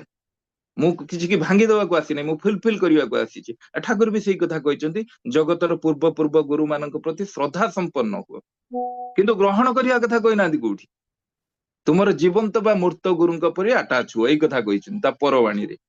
ତେଣୁ ସବୁ ଗୁରୁଙ୍କର ସେ ପୂରଣ କରିବାକୁ ଆସିଛନ୍ତି, ସବୁଙ୍କୁ ନେଇକି ସିଏ ଗୋଟେ ନବୀନ ଧାରା, ସେଇ ନବୀନ ଧାରା ଭିତରେ ସବୁ କିଛି ଅଛି। ତ ଆଉ ତାପରେ ପାଳି ମାନେ ସଂରକ୍ଷଣ, ସମ୍ପୂରଣ, ସମ୍ବର୍ଦ୍ଧନର ମାର୍ଗଦର୍ଶକ। ଲୋକପାଳି ମିନ୍ସ ଏଇଟା। ବ୍ରହ୍ମବିଦ, ସର୍ବ ଖଲିଦଂ ବ୍ରହ୍ମ, ସକଳ ଘଟରେ ବ୍ରହ୍ମ ଦର୍ଶନ, ସର୍ବତ୍ର ଈଶ୍ୱରମୟ, ସମସ୍ତ କିଛି ଈଶ୍ୱରମୟ। ଶ୍ରେଷ୍ଠ ମଣିଷ, ଯୁଗର ଶାସ୍ତ୍ର ସିଦ୍ଧ ବ୍ୟକ୍ତିତ୍ବ, ଶ୍ରୀକୃଷ୍ଣର ଯତ ଲୀଳା ଯୋଉ କୁହାଯାଏ ସର୍ବୋତ୍ତମ ଲୀଳା, ଶ୍ରେଷ୍ଠ ମଣିଷ ଇଏ। ଧର୍ମ କୃଷ୍ଟିର ରକ୍ଷକ, ସେ କୌଣସି କୃଷ୍ଟି ଧର୍ମକୁ କେବେ ଭାଙ୍ଗି ଦେଇନାହାନ୍ତି। ଆଉ ସଦକୂଳ ସମ୍ମତ, ତାଙ୍କର ଯୋଉ ଜନ୍ମ ଯୋଉ କୂଳର ହୋଇଥାଏ ସେ କୂଳଟା ହଉଛି ସଂସ୍କାର ସଂସ୍କୃତି ସମ୍ପନ୍ନ ବଂଶରେ ତାଙ୍କର ଜନ୍ମ। ଆପଣ ଯଦି ପୂର୍ବ ପୁରୁଷ ଯେତେ ପୁରୁଷୋତ୍ତମଙ୍କର ଉଦାହରଣ ଦେବେ, ନା ତାଙ୍କ ବଂଶରେ ପ୍ରତିଲୋମ ବିବାହ ଅଛି, ନା ତାଙ୍କର ସଦାଚାରରେ କିଛି ଅଭାବ ଥିଲା, ନା ସେ ବଂଶରେ କୌଣସି ପ୍ରକାର ବିକୃତି ଦେଖାଯାଇଛି। ରାମଚନ୍ଦ୍ରଙ୍କର ହେଇଛି ରଘୁବଂଶରେ, ଶ୍ରୀକୃଷ୍ଣଙ୍କର ଜନ୍ମ ହେଇଛି କଦମ୍ବ ବଂଶରେ, କିନ୍ତୁ ପାଳିତ ହେଇଛନ୍ତି ସେ ଯଦୁ ବଂଶରେ। ଆଉ ବୁଦ୍ଧଙ୍କର ହେଇଛି ଶାକ୍ୟ ବଂଶରେ, ଶିଶୁ ଇବ୍ରାହିମଙ୍କ ଏଇ ଯୋଉ ଆମର ଯୀଶୁଙ୍କର ହେଇଛି ଇବ୍ରାହିମଙ୍କ ବଂଶରେ, ମହମ୍ମଦଙ୍କର ହେଇଛି କ୍ୟୁରେସି ବଂଶରେ, ସେ ଯୋଉ ଶ୍ରୀ ଚୈତନ୍ୟ ଶ୍ରୀରାମକୃଷ୍ଣ ଠାକୁର ଅନୁକୂଳ ଚନ୍ଦ୍ରଙ୍କର ହେଇଛି କୁଳୀନ ବ୍ରାହ୍ମଣ ବଂଶରେ। ତାଙ୍କର ସମସ୍ତ ଅବତାର କୁଳୀନ ସଦାଚାରୀ ଓ ସଂସ୍କାରଶୀଳ ପରିବାରରେ ଜନ୍ମ ହେଇଥିଲା, କାରଣ ତାଙ୍କ ଜନ୍ମଟା ପ୍ରପର ପ୍ଲାନିଂ ରେ ହିଁ ହେଇଥାଏ, ସେ ଆକସ୍ମିକ ଆସିନଥାନ୍ତି। ଆଉ ଗୋଟେ ହେଲା ମିରାକଲ, ଯୋଉ ଯାଦୁ ବିଦ୍ୟା, ସମ୍ମୋହନ ବିଦ୍ୟା, ଯୋଉଟା ଅଲୌକିକତାରେ ସେ ଆଦୌ ପକ୍ଷପାତୀ ନୁହନ୍ତି। ସେ କହିଛନ୍ତି ମଣିଷର ଏଇ ଯୋଉ ଅଲୌକିକତାଟା ଯଦି ତା ଭିତରୁ ବାହାର କରି ଦିଆଯାଏ, ତାହେଲେ ସେ ଗୋଟେ ଭଲ ମଣିଷରେ ରୂପାନ୍ତରିତ ହେଇଯିବ। ଏଇ ଯୋଉ ନ କରି ପାଇବାର ପ୍ରବଣତାଟା ତା ଭିତରେ ଆଉ କେବେ ଜାଗିବ ନାହିଁ। ଆଉ ତାଙ୍କର ଯୋଉ ପ୍ରେମ ପ୍ରୀତି ଭଲ ପାଇବା ଯୋଉ ଥିଲା, ସେ ଯୋଉ ବିମୋହନକାରୀ ବ୍ୟକ୍ତିତ୍ୱ ଯୋଗୁ ଜଗତଟା ସତ ଭାବରେ ତାଙ୍କ ଆଡକୁ ଆକୃଷ୍ଟ ହେଇଛି, କିନ୍ତୁ ସେ କିଛି ଅଲୌକିକ ବୋଲି କିଛି ଘଟେଇକି ଆକୃଷ୍ଟ କରିନାହାନ୍ତି। ଆଉ ତାଙ୍କଠାରେ ସର୍ବଜ୍ଞତାର ବୀଜ ନିହିତ, ତତ୍ର ନିରତି ସ୍ୱୟଂ ସର୍ବଜ୍ଞତ ବୀଜମ୍, ସବୁ କିଛି ସେ ଜାଣିଥାନ୍ତି କିନ୍ତୁ ଥାନ୍ତି ପୁରା ଅଜଣା ଭଳି। ଆଉ ତାଙ୍କର ଯୋଉ ଜନ୍ମ, ତାଙ୍କର ଦର୍ଶନ, ତାଙ୍କର ଭାବଧାରା କୌଣସି ନିର୍ଦ୍ଦିଷ୍ଟ ସ୍ଥାନ ପାଇଁ ଉଦ୍ଦିଷ୍ଟ ନଥାଏ। ତାଙ୍କ ପାଇଁ ସାରା ପୃଥିବୀ ପାଇଁ ସେ ଆସିଥାନ୍ତି, ସାରା ମାନବ ସଭ୍ୟତା ପାଇଁ ସିଏ ଆସିଛନ୍ତି। ବସୁନ୍ଧବ କୌଟୁମ୍ବକମ୍ ଯୋଉ କଥା ଏଇଠି ହିଁ ସାର୍ଥକ ହୁଏ। ସବୁ ମଣିଷ, ପୃଥିବୀର ଯେତେ ମଣିଷ, ସେ ଗୋଟିଏ କୁଟୁମ୍ବ। ସେ ହଉଛନ୍ତି ବିଶ୍ୱ ଶିକ୍ଷକ, ବିଶ୍ୱ ଗୁରୁ। ଆଉ ତାଙ୍କର ଦର୍ଶନତା ସବୁବେଳେ ଅଭ୍ରାନ୍ତ, ଚିରସ୍ଥାୟୀ, ଅପରିବର୍ତ୍ତନୀୟ। ନିଜ ମୁଖରେ ନିଜର କେବେ ପ୍ରଚାର କରିନାହାନ୍ତି, କୋଇଲା ଭିତରେ ହୀରା ଲୁଚିଲା ଭଳି ସେ କହିନାହାନ୍ତି, ନିଜକୁ ସେ ଗୋପନ ରଖିଛନ୍ତି ସବୁବେଳେ। ଆଲୋକ, ସେ ଯୋଉ କଥା କହୁଥିଲେ, ଆଲୋକ ଯେମିତି କହିପାରେ ନା ମୁଁ ଆଲୋକ, ପବନ ଯେମିତି କହିପାରେ ନା ମୁଁ ପବନ, କ୍ଷିତି ଯେମିତି କହିପାରେ ନା ମୁଁ କ୍ଷିତି, ସେଗୁଡା ଯାହାଙ୍କ ଅନ୍ତରରେ ଭଗବତ୍ତା ଉଦ୍ଭିନ୍ନ ହେଇଛି, ସିଏ କେବେ କହିପାରନ୍ତି ନାହିଁ ମୁଁ ଭଗବାନ ବୋଲି। ତାପରେ ହେଲା ତାଙ୍କର ଆବିର୍ଭାବ ଆଉ ତାଙ୍କର ତିରୋଭାବ, ଏଟା ସମ୍ପୂର୍ଣ୍ଣ ତାଙ୍କର ଇଚ୍ଛାଧୀନ। ଆଉ ସେମାନେ ହଉଛନ୍ତି ଜନ୍ମ ସିଦ୍ଧ ସିଦ୍ଧିଦାତା। ସିଏ ଗୁରୁ ସୃଷ୍ଟି କରନ୍ତି, ନିହାତି ଆବଶ୍ୟକ ନହେଲା ପର୍ଯ୍ୟନ୍ତ ନିଜେ ଦୀକ୍ଷା ପ୍ରଦାନ ନ କରିକି ତାଙ୍କ ଦ୍ଵାରା ଯିଏ ନିର୍ବାଚିତ ବ୍ୟକ୍ତି ମାଧ୍ୟମରେ ସେ ଦୀକ୍ଷାଟା କରାନ୍ତି। ତାଙ୍କ ଦୀକ୍ଷା ଦେଶ କାଳ ପାତ୍ର ନିର୍ବିଶେଷରେ ପ୍ରତ୍ୟେକଙ୍କ ପାଇଁ ଉଦ୍ଦିଷ୍ଟ ଆଉ ସାର୍ବଜନୀନ। ଯେ ପର୍ଯ୍ୟନ୍ତ ସିଏ ସଶରୀରେ ଅବସ୍ଥାନ କରିବା ପର୍ଯ୍ୟନ୍ତ ତାଙ୍କ ଜୀବନ ଦର୍ଶନର ପ୍ରଚାର ପ୍ରସାରଟା ସୀମିତ ଥାଏ। ଯୋଉ କଥା କହନ୍ତିନି ଯେ ପୁରୁଷୋତ୍ତମ ଆସନ୍ତି ଯେବେ, କେଇ ଜଣ କଜନ ତାକେ ଧରେ, ଚଲ କେଇ ଜଣ ତାଙ୍କୁ ଧରେ, ଚାଲେ ଛତା ଜୋତାର ପୂଜା, ଚାଲି ଯିବାର ପରେ। পুরুষোত্তম আসেন যখন কজন তাকে ধরে, চলে ছতা জোতার পুজো, চলে যাবার পরে। সে যেତେବେଳେ ସଶରୀର ଥାନ୍ତି, ସେ ତାଙ୍କର ପ୍ରଚାର ପ୍ରସାରଟା ବହୁତ ସୀମିତ ଥାଏ। ଆପଣ ସମସ୍ତଙ୍କ କ୍ଷେତ୍ରରେ ଦେଖନ୍ତୁ, ଯେତେବେଳେ ବଞ୍ଚିଥାନ୍ତି ତାଙ୍କୁ ଖୁବ କମ ଲୋକ ଜାଣିଥାନ୍ତି, କିନ୍ତୁ ଶରୀର ରକ୍ଷା ପରେ ଆଶ୍ଚର୍ଯ୍ୟଜନକ ଭାବେ ସେଟା ବୃଦ୍ଧି ପାଏ। ଆଉ ଏକ ସମୟରେ, ଗୋଟେ ସମୟରେ ସେ ଏକାଧିକ ନଥାନ୍ତି, ଜଣେ ହିଁ ଥାନ୍ତି। ତେଣୁ ତାଙ୍କୁ ଯୁଗାଚାର୍ଯ୍ୟ ବା ଯୁଗ ପୁରୁଷୋତ୍ତମ ବୋଲିକି ତାଙ୍କୁ ଆଖ୍ୟା ଦିଆଯାଇଛି ସେଥିପାଇଁ। ଆଉ ତାଙ୍କର ଯୋଉ ଧର୍ମ ଦର୍ଶନ, ଏଟା ସର୍ବକାଳୀନ, ଏ ପୁରୁଣା କାଳିଆ ହେଇକି ନଥାଏ, ସେଟା ସର୍ବକାଳୀନ ହେଇକି ଥାଏ। ସବୁବେଳେ ତାଙ୍କ ଧର୍ମ ଦର୍ଶନର କାମ କରୁଥାଏ। ମାନେ ଯେତେବେଳେ ପୁରୁଷୋତ୍ତମ ଗୋଟେ ପରେ ଗୋଟେ ପୁରୁଷୋତ୍ତମ ଆସନ୍ତି, ସେ ତାକୁ ନେଇକି ନୂତନ ଉପାୟରେ କିଛି ଦିଅନ୍ତି। ତାଙ୍କ ଦର୍ଶନର ଦିଟା ମୁଖ୍ୟ ଦିଗ ଥାଏ। ପୂର୍ବ ଗୁରୁ ମାନଙ୍କର ସେ ହେଲା ରକ୍ଷକ, ମାନେ ଅର୍ଥାତ ପୂର୍ବ ଅବତାର ମାନଙ୍କର ଦର୍ଶନର ମୂଳ ତତ୍ଵଟା ଠିକ ଥାଏ, ଯୋଉଟାକୁ କୁହନ୍ତି ଡିଭାଇନ, ଆଉ ଗୋଟେ କୁହନ୍ତି ଡିସ୍କ୍ରିଟ। ଆମେ କହନ୍ତି ଧର୍ମର ଦିଟା ଦିଗ ତାଙ୍କ ଦର୍ଶନର, ଡିଭାଇନ ଆଉ ଡିସ୍କ୍ରିଟ। ଏଇ ଯୋଉ ଅବତାର ମାନଙ୍କର ପୂର୍ବ ଗୁରୁ ଯିଏ ରହିଲେ, ତାଙ୍କ ଗୁରୁ ମାନଙ୍କର ସିଏ ହେଲେ ରକ୍ଷକ। ପୂର୍ବ ଅବତାର ମାନଙ୍କ ଦର୍ଶନ, ତାଙ୍କ ମୂଳ ତତ୍ଵଟା ତାଙ୍କ ପାଖରେ ଅକ୍ଷୁର୍ଣ୍ଣ, ସେଟାକୁ ଆମେ କହୁଛନ୍ତି ଡିଭାଇନ। ଆଉ ସମୟ ଯୁଗର ଯୋଉ ଚାହିଦା ମାପିକ ଅପରିହାର୍ଯ୍ୟତାଟାକୁ ଦୃଷ୍ଟିରେ ରଖିକି ଉଭୟ ତତ୍ଵର ଗୋଟେ ସମନ୍ୱୟ ସ୍ଥାପନ କରିକି ସେ ଯାହା ବର୍ତ୍ତମାନ ଉପସ୍ଥିତିରେ ଯୋଉଟା ପ୍ରଦାନ କରିଛନ୍ତି, ସେଇଟା ହେଲା ଡିସ୍କ୍ରିଟ। ଏଇ ନୂତନ କଣ ହବ ନା, ଏଇ ନୂତନ ବ୍ୟବସ୍ଥା ବିଧାନକୁ ପରମ୍ପରାଗତ ସଂସ୍କାର ଭିତରେ ଚଳି ଆସୁଥିବା ମଣିଷଟା ବେଳେ ବେଳେ ସହଜରେ ଏକୁ ଗ୍ରହଣ କରିପାରେ ନାହିଁ, କାରଣ ସିଏ ତ ଦେଖିଛି ସେ ପୁରୁଣା ଚଳଣୀରେ ଚଳିଛି। ତାର ଯୋଉ ବିଧାନ, ଯେତେବେଳେ ନୂତନ ବିଧାନ ଆସେ, ସେଇ ନୂତନ ବିଧାନଟାକୁ ଏତେ ମଣିଷ ସହଜରେ ଗ୍ରହଣ କରିପାରେ ନାହିଁ, ସେଇଠି ହିଁ ବିରୋଧ ଉପସ୍ଥିତ ହୁଏ। ଆଉ ଗୋଟେ କଥା ହେଲା, ସେ ନିଜ ଜନ୍ମଭୂମି ତ୍ୟାଗ କରିକି ଅନ୍ୟ ସ୍ଥାନକୁ ତାଙ୍କର ପ୍ରଚାର ଭୂମି ରୂପେ ନିର୍ବାଚନ କରନ୍ତି। ଏଟା ସବୁ ପୁରୁଷୋତ୍ତମ କ୍ଷେତ୍ରରେ ଦେଖା ହେଇଛି। ରାମ, କୃଷ୍ଣ, ବୁଦ୍ଧ, ଯୀଶୁ, ମହମ୍ମଦ, ଚୈତନ୍ୟ, ରାମକୃଷ୍ଣ, ଠାକୁର, ସମସ୍ତଙ୍କର ସେଇ ସେମ ଦଶା। ତେଣୁ ଠାକୁର କହିଛନ୍ତି ମୁଁ ତମର ଭିତରେ ଥିବା ଏ ଅପୂର୍ଣ୍ଣତାକୁ ପୂର୍ଣ୍ଣ କରିବାକୁ ଆସିଛି, ଧ୍ୱଂସ କରିବାକୁ ନୁହେଁ। ମଣିଷର ଆକାଂକ୍ଷିତ ମଙ୍ଗଳ ଠାକୁର କହିଲେ ତାର ଅଭ୍ୟସ୍ତ ସଂସ୍କାରର ଅନ୍ତରାଳରେ ଥାଏ। ଆମେ ଯୋଉ ଅଭ୍ୟସ୍ତ ସଂସ୍କାର ସହିତ ପୂଜା ଯାଇକି ହାତ ଯୋଡିକି ମନ୍ଦିରକୁ ଚାଲି ଯାଇକି ପୂଜା କିଛି ମାଗିଦେଲେ ପୂଜା ହେଇଯିବ, ସେଇ ଅଭ୍ୟସ୍ତ ସଂସ୍କାରକୁ ଯେତେବେଳେ ପରମ ପୁରୁଷ ଆସନ୍ତି ନା ନୂତନ ଧର୍ମ ସଂସ୍ଥାପନାର୍ଥ ମାନେ ଧର୍ମ ସଂସ୍ଥାପନ କରିବା ପାଇଁ, ସେ ଆସିକି ଆଗେ ସେ ଅଭ୍ୟସ୍ତ ସଂସ୍କାର ଉପରେ ପ୍ରହାର କରନ୍ତି। ଆଉ ସେଇ ପ୍ରହାରଟା ମଣିଷ ଏତେ ସହଜର ଡାଇଜେଷ୍ଟ କରିପାରେ ନା। ଠାକୁର କହିଲେ ନା ମଣିଷର ଆକାଂକ୍ଷିତ ମଙ୍ଗଳ ତାର ଅଭ୍ୟସ୍ତ ସଂସ୍କାରର ଅନ୍ତରାଳରେ ଥାଏ। ଆଉ ମଙ୍ଗଳବାର୍ତ୍ତା ସେତେବେଳେ ହିଁ ଦଣ୍ଡିତ ହୁଅନ୍ତି ଯେତେବେଳେ ପ୍ରଦତ୍ତ ମଙ୍ଗଳର ଅଭ୍ୟସ୍ତ ସଂସ୍କାର ସଙ୍ଗରେ ବିରୋଧ ଉପସ୍ଥିତ ହୁଏ।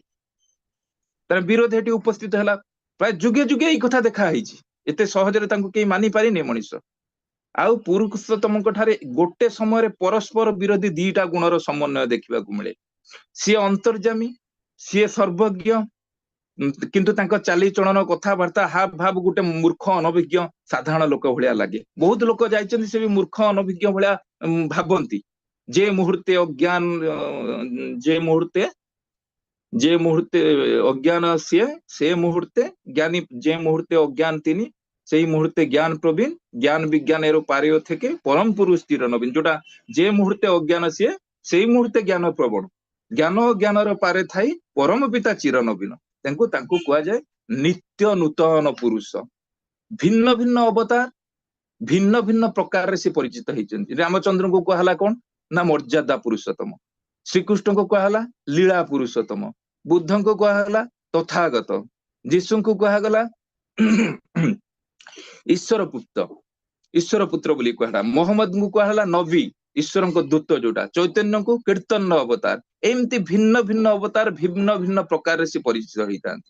ବିଶେଷ ନାମରେ ଭକ୍ତମାନେ ତାଙ୍କୁ ସମ୍ବୋଧନ କରିଥାନ୍ତି। ଆଉ ଠାକୁର ପୁରୁଷୋତ୍ତମ ଅବତାର ପୁରୁଷଙ୍କୁ କିଛି କିଛି ବିଶେଷ ନାଁରେ ବି ଦେଖିବେ, ଆମେ ଭିତରେ ଅନେକ ସମୟ ଆଲୋଚନା ହେଇଥାଏ, ସେ ବହୁତ ନାଁରେ ବି ଠାକୁର ସମ୍ବୋଧନ କରିଛନ୍ତି। ଯେମିତି ପୁରୟମାଣ ପୁରୁଷ, ପ୍ରେରିତ ପୁରୁଷ, ପରମ ପୁରୁଷ, ଯୁଗ ପୁରୁଷ, ପ୍ରେରକ ପୁରୁଷ, ବିଧାୟକ ପୁରୁଷ, ପ୍ରିୟ ପୁରୁଷ, ପ୍ରଜ୍ଞା ପୁରୁଷ, ଆଚାର୍ଯ୍ୟ ପୁରୁଷ, ଗୁରୁ ପୁରୁଷ, ପୂର୍ବବର୍ତ୍ତୀ ପୁରୁଷୋତ୍ତମ, ବର୍ତ୍ତମାନ ପୁରୁଷୋତ୍ତମ, ଏମିତି ବହୁତ ଜାଗାରେ ପୁରୁଷୋତ୍ତମ ବା ପ୍ରେରିତ ପୁରୁଷୋତ୍ତମଙ୍କ ବାଣୀ ଦର୍ଶନ ଏଟା ସମୟାଭିମୁଖୀ ଆଉ ଦ୍ୱନ୍ଦ୍ୱ ରହିତ।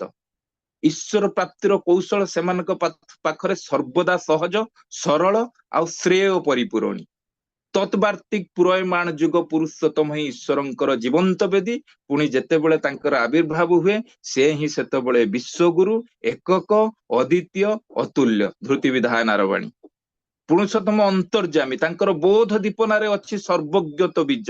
କୌଣସି ବିଷୟ ବା ବ୍ୟାପାରରେ ତା ଉକ୍ତ ହେଲେ ତାର ବୋଧି ଚକ୍ଷୁରେ ତାର ସବୁ କିଛି ଭାସି ଉଠେ। ପ୍ରଦୀପ ପରି ତୁମେ ଅନ୍ତରରେ ଅବସ୍ଥାନ କରି ସେ ଆଲୋକ ଧରି ଶୁଭ ପଥରେ ପଥିକ ହୋଇ ତୋଳି ଧରି ପାରନ୍ତି ତୁମକୁ, ତୁମେ ଯଦି ଚାହଁ। ତେଣୁ ସେ ଅନ୍ତର୍ଯାମୀ। ଆଦର୍ଶ ବିନାୟକର ଏ ବାଣୀ।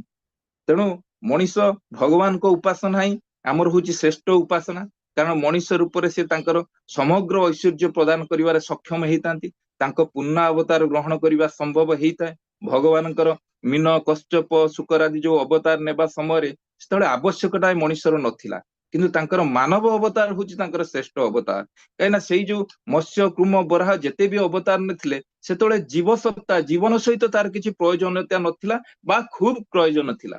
ଜୀବର ସର୍ବୋତ୍ତମୁଖୀ ମଙ୍ଗଳର ବିଧାନ କେବଳ ମଣିଷ ରୂପୀ ଭଗବାନ ହିଁ ଦେଇଛନ୍ତି। ବୈଷ୍ଣବ ଶାସ୍ତ୍ରରେ ସେଇ କଥା ଅଛି, ଶ୍ରୀକୃଷ୍ଣର ଯତ ଲୀଳା ସର୍ବୋତ୍ତମ ନର ଲୀଳା।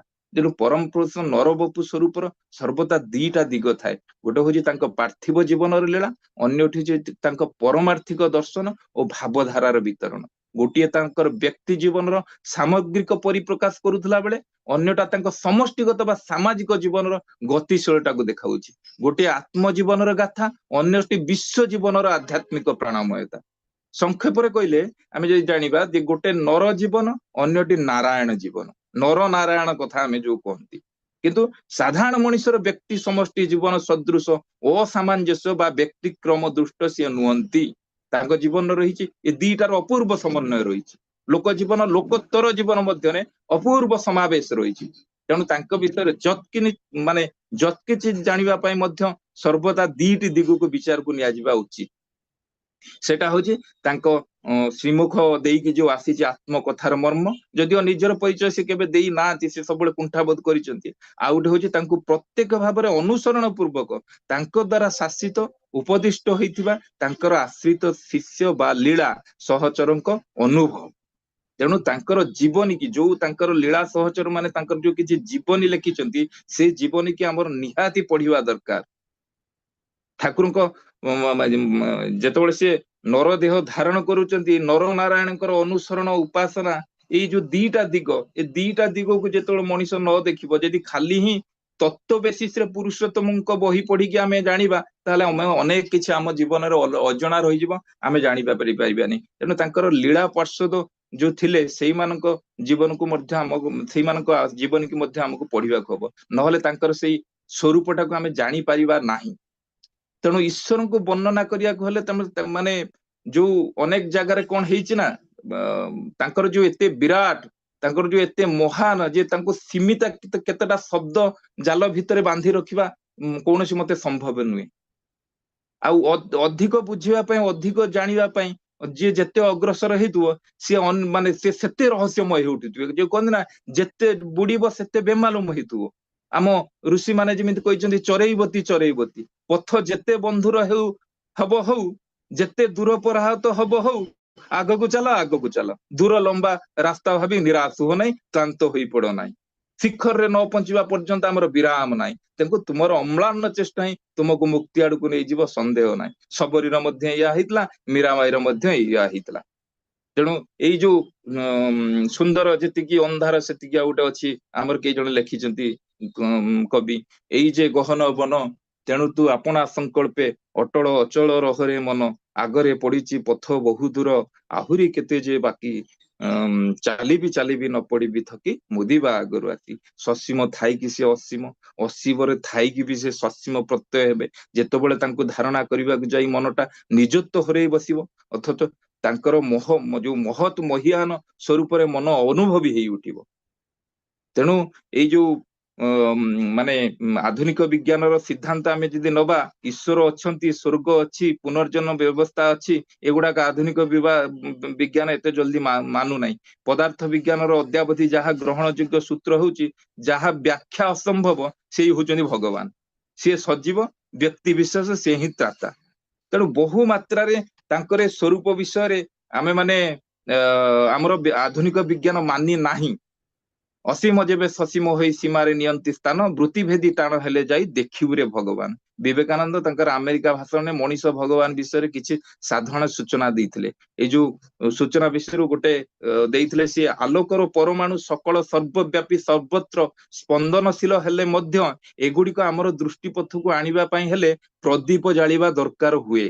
ସେହିପରି ଜଗତର ବିରାଟ ଆଲୋକ ସ୍ୱରୂପ ଏଇ ସକଳ ପ୍ରତ୍ୟାଦିଷ୍ଟ ପୁରୁଷଙ୍କ ମଧ୍ୟରେ, ଏଇ ସକଳ ନରଦେହଙ୍କ ମଧ୍ୟରେ ଈଶ୍ୱରଙ୍କର ମୂର୍ତ୍ତିମାନ ବିଗ୍ରହଙ୍କ ସ୍ୱରୂପ ଏଇ ସକଳ ଅବତାରଙ୍କ ମଧ୍ୟରେ ପ୍ରତିବିମ୍ବିତ ନହେଲେ ସମଗ୍ର ଜଗତର ସର୍ବବ୍ୟାପୀ ଈଶ୍ୱର ଆମ ମାନଙ୍କର ଦୃଷ୍ଟିଗୋଚର ହୋଇପାରନ୍ତି ନାହିଁ।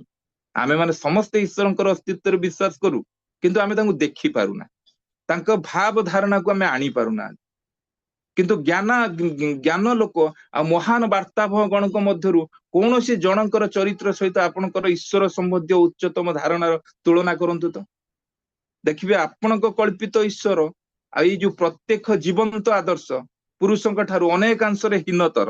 ଅବତାରଙ୍କର ଈଶ୍ୱରାଦିଷ୍ଟ ପୁରୁଷଙ୍କର ଚରିତ୍ର ଆପଣଙ୍କ ଧାରଣାରୁ ବହୁ ବହୁ ଊର୍ଦ୍ଧ୍ୱରେ ଅବସ୍ଥିତ। ବିବେକାନନ୍ଦଙ୍କର ଇଏ ଥିଲା ବାଣୀ। ତେବେ ଏଇ ପୁରୁଷୋତ୍ତମଙ୍କ ସ୍ୱରୂପ ଯାହା ବର୍ଣ୍ଣନା କରିଲେ ଏଟା ତ ବହୁତ ହବ। ଯୋଉ କଥା ଆମର ଆର୍ଏନ୍ ଟାଗୋର ଲେଖିଛନ୍ତି, କବିର ଧ୍ୟାନେ ତୁମି କାବ୍ୟର ଈଶ୍ୱର, ବିଜ୍ଞାନ ମାନୁଷେ ତୁମି ପ୍ରଜ୍ଞା ଭାସ୍ୱର, ଇତିହାସ ସ୍ତବ୍ଧ ହୁଏ ତବ ଗୁଣ ଗାନେ, ଭକ୍ତ ଲୋକେ ଥାକ ତୁମି ସର୍ବ ଲୋକେ ଜାଣେ। ତେଣୁ ତାଙ୍କ ସ୍ୱରୂପକୁ ବ୍ୟକ୍ତ କରିବା, ୟା ତାଙ୍କ ଭିତରେ କହିବା, ଇଏ ତିନିଟା ମାନେ ସିଜିନ ଚାଲିଯିବ, ତାଙ୍କୁ ଜାଣି ହବନି, କିମ୍ବା ତାଙ୍କ ଭିତରେ ଯେତେ ଭାଷା, ଯେତେ ମାନେ ଅଳଙ୍କାର ଲଗେଇଲେ ବି ତାଙ୍କୁ ସହଜରେ ବୁଝି ହବନି। ଇଏ ଏମିତି ଦିବ୍ୟ, ଜନ୍ମ କର୍ମଞ୍ଚ ଦିବ୍ୟ ଯୋଉ କଥା କହିଥିଲେ, ଜନ୍ମ କର୍ମ ମୋ ହାତରେ ଅଛି ତେଣୁ ମୁଁ ଅବତାର। ମଣିଷ ନିଜର କର୍ମ ଫଳ ଭୋଗ କରିବା ପାଇଁ ଏ ପୃଥିବୀରେ ଜନ୍ମ ଗ୍ରହଣ କରେ। ମୁଁ କିନ୍ତୁ ଅଜନ୍ମା ଅଯୋନି ସମ୍ଭୂତା, ଜନ୍ମ ମରଣ ଯାର ନାହିଁ, ମଣିଷ ରୂପେ ଭାବଗ୍ରାହୀ, ମାନବ ଉଦ୍ଧାର ନିମନ୍ତେ ତୋହର ଜନ୍ମ ଏ ଜଗତେ। ତେଣୁ ସେ ଜନ୍ମ ମୃତ୍ୟୁର ଉର୍ଦ୍ଧ୍ୱରେ ଅଭଜାନନ୍ଦୀ ମାଙ୍ଗ ବୁଢା ଯୋଉ କଥା କହିଲେ, ସାଧାରଣ ମଣିଷ ମତେ ଜାଣିପାରିବ ନାହିଁ, ମୋ ପାଖରେ ଜନ୍ମ ମୃତ୍ୟୁ ସବୁ କିଛିର ଉର୍ଦ୍ଧ୍ୱରେ ମୁଁ ଥାଏ। ମୁଁ ହଉଛି ତେଣୁକରି ପୁରୁଷୋତ୍ତମ, କିନ୍ତୁ ତାକୁ ଜାଣିବା ବହୁତ କଠିନ। ସିଏ ଯଦି ନ ଜାଣନ୍ତି, ତୁମି ଯେ ଶ୍ରୀହରି, ତୁମି ନାରାୟଣ, ତୁମି ନା ବୁଝାଲେ ବୁଝେ କଉନ୍ ଜନ। ମଣିଷ ଯେତେବେଳେ ଜାଣିବ, ତା ଜୀବନଟା ଦୁର୍ଲଭ ହେଇଯିବ। ଯେତେ ଦିନ ପର୍ଯ୍ୟନ୍ତ ତାଙ୍କର ଏ ସ୍ୱରୂପକୁ ମଣିଷ ଜାଣି ନ ପାରିଛି, ବୁଝି ନ ପାରିଛି, ସେ ପର୍ଯ୍ୟନ୍ତ କିନ୍ତୁ ତାଙ୍କ ଦୟାରୁ ବଞ୍ଚିତ ହବ। ଜୟ ଗୁରୁ, ଜୟ ଗୁରୁ ଶିବାଚାର୍ଯ୍ୟ। ଜୟ ଗୁରୁ, ଜୟ ଗୁରୁ, ଜୟ ଗୁରୁ। ବହୁତ ବହୁତ ଧନ୍ୟବାଦ। ଯୋଉଟା କି ଘୋଷଣା ଅଛି, ଆସନ୍ତା କାଲି ଠାରୁ ଆମର ପୁଣି ପୂର୍ବ ଭଳି 6ଟା 15 ମିନିଟ୍ରେ, ଯେମିତି ଆଗରୁ ଆମର 9 ମାସ କରୁ 6ଟା 15ରେ, ଆଉ 3 ମାସେ ଡିସେମ୍ବର ଜାନୁଆରୀ ଫେବୃଆରୀ ଆମେ ପ୍ରାର୍ଥନା ଟାଇମ୍ରେ କରୁ, ଯେହେତୁ ପ୍ରାର୍ଥନା ଟାଇମ୍ ଆମର ଟାଇମ୍ ସହିତ ପାଖାପାଖି ହେଇଯାଏ। ତେଣୁ ଆସନ୍ତାକାଲି ଠାରୁ ପୁଣି ପୂର୍ବ ଭଳି ସକାଳ 6ଟା 15ରେ ପ୍ରତିଦିନ ପୁଣି 9 ମାସ ପର୍ଯ୍ୟନ୍ତ ଚାଲିବ। ଆସନ୍ତାକାଲି ଠାରୁ ଆମ ପ୍ରାର୍ଥନା ଟାଇମ୍ରେ ହେବନି, ସକାଳ 6ଟା 15ରୁ ପୁଣି ଆମର ସତ୍ସଙ୍ଗ ଆରମ୍ଭ ହେବ। ଘୋଷଣାଟି ଶେଷ ହେଲା। ଆଉ ପୁଣି ଏଇ ଚ୍ୟାନେଲରେ, ଏଇ ଆଇଡିରେ ଆଜି ସକାଳ 9ଟା 30 ମିନିଟ୍ ଭିତରେ ସମୟରେ ସବୁ ଶନିବାର ଭଳି ମଧ୍ୟ ଆଜି ଆମେ 268ତମ ସାପ୍ତାହିକ ଏହି ମାତୃ ସମ୍ମିଳନୀ ଅନୁଷ୍ଠିତ କରିବୁ।